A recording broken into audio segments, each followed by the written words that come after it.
Hello and welcome to cookingflavors.com. For today's recipe, we look at the preparation of tomato rice. Here are the list of ingredients that we require to prepare this rice. This is a one-pot recipe. I've taken a pressure pan, added some oil and ghee, and once they are hot, I'm adding in some cashew nuts. Cashew nuts are totally optional. Once the cashew nuts brown up a little, I'm adding in a few raisins. These two are totally optional. Now the spices go in: the cinnamon, cloves, cardamom, star anise, mace, and the bay leaves. We'll fry that a little. And now I'm adding in a teaspoon of fennel seeds and black peppercorns. Now goes in some coriander leaves and curry leaves. When you add curry leaves, they give a super good taste, so don't avoid them. I'm adding in some sliced onions. Now we'll add in a little bit of salt for the quick frying and sauteing of the onions. We'll saute that a little till the onions become a little translucent, and now I'm adding in a tablespoon of ginger and garlic paste. We have to fry these both well till they leave out their raw smell. Now I'm adding in about 5 to 6 large tomatoes. I've used a combination of Nati Thakkali and the regular ones. Now goes in about a half teaspoon of turmeric powder, a tablespoon of Kashmiri red chili powder to give it a good color, and the required amount of salt. We'll toss this all well till all the ingredients combine well together. Now we have to let the tomatoes cook in its own juices by keeping it covered. This will take about 10 minutes. The tomatoes have to get completely cooked and smashed.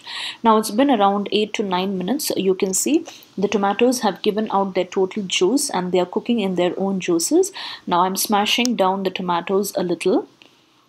And we'll keep this open and we'll have to wait till all the water reduces and it becomes into a thick consistency. That's the secret to the perfect tomato rice. If you're going to add the basmati rice into this and then add the water will become too much because the tomato water itself is there. So what we have to do is completely reduce the water of the tomato, and we have to wait until that time. So put your flame on a little high and be next to it so that it doesn't stick to the bottom of the pan. After about 5 to 6 minutes on high flame, you can see all the water has reduced. The tomato has cooked in its own water and it has become into a nice thick consistency. So this is the right time when we have to add the basmati rice. So the key to the perfect tomato rice is reducing the tomato juices completely. Then your tomato rice will be a super good hit and it will be very tasty.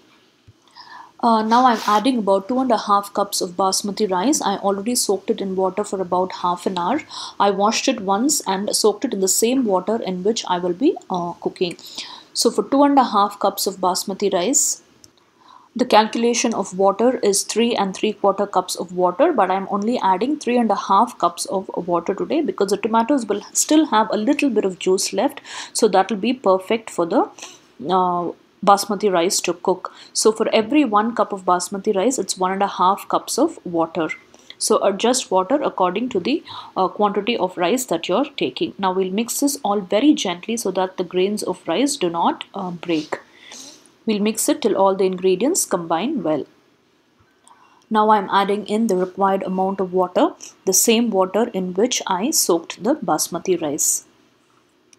We'll give that all a gentle mix. And now I'm adding in just the lemon juice of half a lemon. Make sure you take out all the seeds and squeeze in just the juice.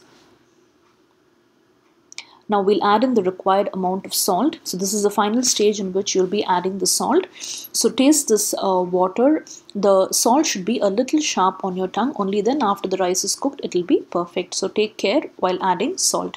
We'll mix that well till the salt combines well with all the other ingredients. Finally, I'm adding in a few coriander leaves. If you have mint leaves, you can also add them here at this stage, and even at the beginning, you can add a few mint leaves. We'll mix that one last time. Now I'm covering the lid of the pressure cooker and we'll put on the whistle. We just have to give it 3 whistles. After 3 whistles, after the steam has been completely released, I open the lid of the pressure pan. Now if you see, my tomato rice is perfectly cooked. Gently mix it, allow it to cool down a little and then mix it. The perfect and tasty tomato rice is ready to be served. Hope you enjoyed this video of making the perfect tomato rice today. Do try it out and give us your feedback. Subscribe to our YouTube channel and post in your comments and suggestions. Hit the like button and keep encouraging us. You can also visit us at cookingflavors.com and follow us on Google+. Till we see you again with another new and interesting recipe. Thank you and happy cooking.